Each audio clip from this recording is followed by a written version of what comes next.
On a demandé à Someboy de la chaîne Histoire Crépue de répondre aux questions et clichés bien racistes, bien d'extrême droite, relayés par des internautes sur Twitter, et ça donne ça. Il était connu des services de police, c'est qu'il l'a bien cherché, non? Alors j'ai envie de dire, si toutes les personnes qui étaient connues des services de police devaient mourir, il y aurait beaucoup de monde sur la liste, sur le Death Note, j'ai envie de dire. Et en fait, le truc, c'est que c'est pas parce qu'on est connu par les services de police qu'on mérite de se prendre une balle dans le thorax alors qu'on est dans sa voiture, qui même s'il était effectivement en conduite sans permis. En fait, la loi française, elle est faite pour une chose, elle est faite pour organiser la manière dont la justice va s'appliquer et dont les personnes vont être punies pour les crimes qu'ils font. Et il n'y a pas d'autorisation de mettre à mort quelqu'un parce qu'il conduisait sans permis. Et en fait, il y a beaucoup de gens qui conduisent sans permis en France. Les refus d'obtempérer, il y en a beaucoup en France. Il y a beaucoup de gens qui conduisent en état d'ivresse avec des stupéfiants. On l'a vu, il y a des enfants de personnes très importantes politiquement qui ont été attrapés ces derniers jours en état d'ivresse ou bien avec des consommations de stupéfiants au volant. Et pourtant, ces gens-là, ils ne prennent pas une balle en fait. Et donc, avoir un casier, avoir fait n'importe quoi, ça ne justifie pas de prendre une balle. C'est encore des trucs de Black Lives Matter. Tout ça n'existe pas en France. Arrêtez d'importer des problèmes d'ailleurs. Black Lives Matter, effectivement, c'est un mouvement américain.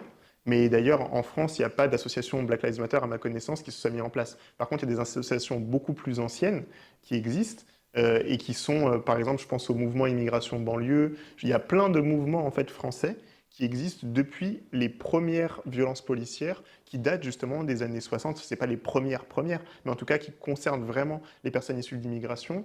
Il y en a qui datent des années 60 et qui sont en fait envers des personnes notamment nord-africaines, mais qui sont en fait des Algériens, donc des anciens colonisés. Et tout ça, ça fait toujours suite à ce moment où la France perd l'Algérie. Elle a besoin de prouver sa domination sur ceux qui ont essayé d'échapper à son emprise. Et du coup, elle va mettre en place tout un tas de systèmes répressifs visant spécifiquement ces populations. Mais donc, il y a une longue histoire française des violences policières. Ça commence pas avec Black Lives Matter aux États-Unis.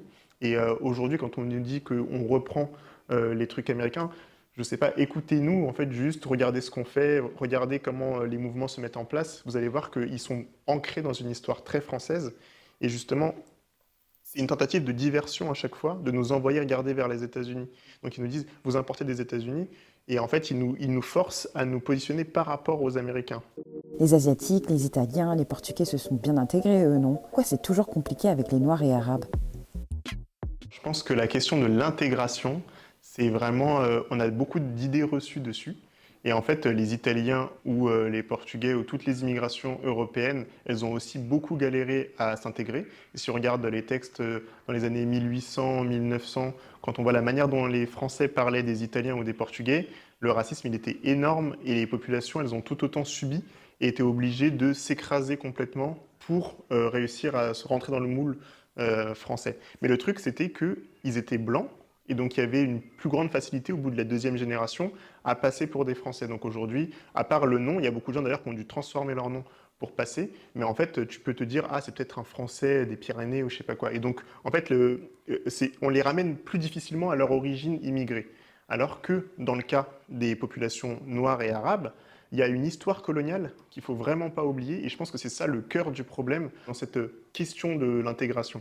Et c'est pour ça que je dis bien histoire coloniale, parce que les populations asiatiques qui sont en France, elles sont souvent aussi issues de l'histoire coloniale, parce qu'il ne faut pas oublier que la France a colonisé en Afrique, mais aussi en Asie, donc il y avait l'Indochine, qui était aussi une des premières défaites de la France sur le terrain colonial. Et en fait, il y a eu beaucoup de personnes qui viennent d'Indochine et qui étaient parfois des Chinois qui vivaient en Indochine, mais aussi parfois des gens qui étaient du coup du Vietnam, du Laos, etc., qui ont bougé en France. Mais l'histoire de leur immigration, elle est très différente de l'histoire de l'immigration des personnes venant d'Afrique, que ce soit d'Afrique du Nord ou d'Afrique subsaharienne.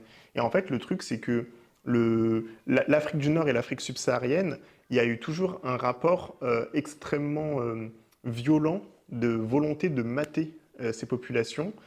Et donc, même si on essaye de s'intégrer au bout de la première, deuxième génération, on a été placé de fait dans des ghettos qui sont, donc au début ça a commencé avec les bidonvilles, par exemple à Nanterre, il y avait des énormes bidonvilles qui ont été, donc étaient peuplés surtout de Nord-Africains à l'époque, dans les années 60.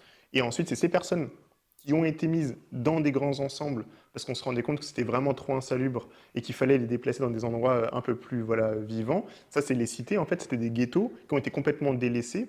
Mais il y a une raison précise pour que ce soit les personnes d'Afrique du Nord et d'Afrique subsaharienne qui étaient mises dans ces endroits. Et les personnes asiatiques, elles se sont organisées d'une autre manière. Elles n'ont pas subi cette ghettoisation de la même manière. Elles ont pu s'organiser en tant que communauté, etc. Alors que les communautés d'Afrique du Nord, pour s'organiser sur le plan communautaire, tout a été fait pour casser à chaque fois l'organisation et les laisser complètement soumises à cette injonction de s'intégrer, à cette injonction de s'assimiler. Tout a été fait pour empêcher les langues locales de s'exprimer, empêcher leur culture de se déployer. Et là, je pense que c'est vraiment un traitement qui est dû à l'histoire coloniale et à la manière dont on a accepté que les populations d'Afrique soient en France. Et on en a beaucoup parlé avec Mme Fatou Niang, qui est une universitaire, qui disait que en fait, la République n'avait pas prévu qu'on reste.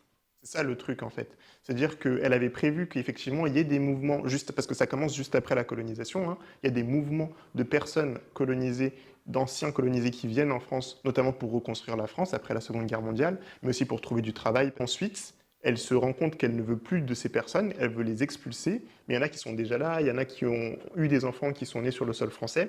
Et là, on est dans ce moment où, en fait, la France n'avait pas prévu qu'on reste sur plusieurs générations, et elle doit composer avec nous, en fait. Et c'est pour ça, je pense qu'on est autant ciblé, et que du coup, ça provoque une réaction aussi de colère qui peut s'exprimer que malheureusement par la violence, parce que quand on essaie de l'exprimer par d'autres moyens, là je suis en train de parler, mais les gens vont dire que je suis un séparatiste ou que je suis violent ou je sais pas quoi. Mais en fait, non, j'essaie d'expliquer des choses qui sont complexes et qui sont des choses historiques, et on nous cantonne que à l'action violente pour qu'on commence à nous écouter. Pourquoi c'est toujours les mêmes qui se plaignent alors qu'on envoie des milliards en banlieue?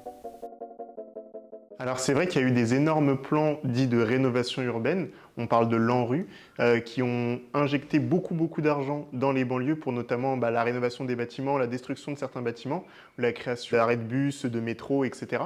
En fait cet argent, il n'a pas été investi pour les habitants des banlieues, mais je dirais plutôt qu'il a été investi contre les habitants des banlieues. Pourquoi? Parce qu'on voit très bien quand il y a des rénovations urbaines qui sont faites dans plein de quartiers. Moi, je viens de la cité du Luth à Gennevilliers, donc je connais vraiment bien ça parce que ça a été une des premières cités à l'avoir vécu. En fait, les loyers augmentent au fur et à mesure et les populations qu'on disait vouloir calmer ou pour lesquelles on disait vouloir construire de meilleurs bâtiments, en fait, ces populations, elles n'ont plus les moyens d'habiter là. Elles sont obligées de partir. Et donc, en fait, souvent, les politiques de rénovation urbaine, elles ont servi à quoi? Elles ont servi à des grandes entreprises à s'en mettre plein les poches parce qu'elles ont refait les bâtiments et du coup, ils prennent des subventions de l'État, de l'argent de l'État. Ça va dans la poche des grandes entreprises du bâtiment. Ça va pas dans la poche des gens de la banlieue. Et les gens de la banlieue en question, ils sont obligés de déménager juste après. Ils disent on déverse des milliards sur la banlieue, mais en fait, on devrait dire qu'on investit dans nos territoires parce qu'on y croit. Dire déverser des milliards, ça veut dire que c'est comme si ça en valait pas la peine, quoi. Et on voit très bien, les politiques de rénovation urbaine, elles ont été faites contre les habitants et les habitantes des banlieues, plus que pour elles et eux.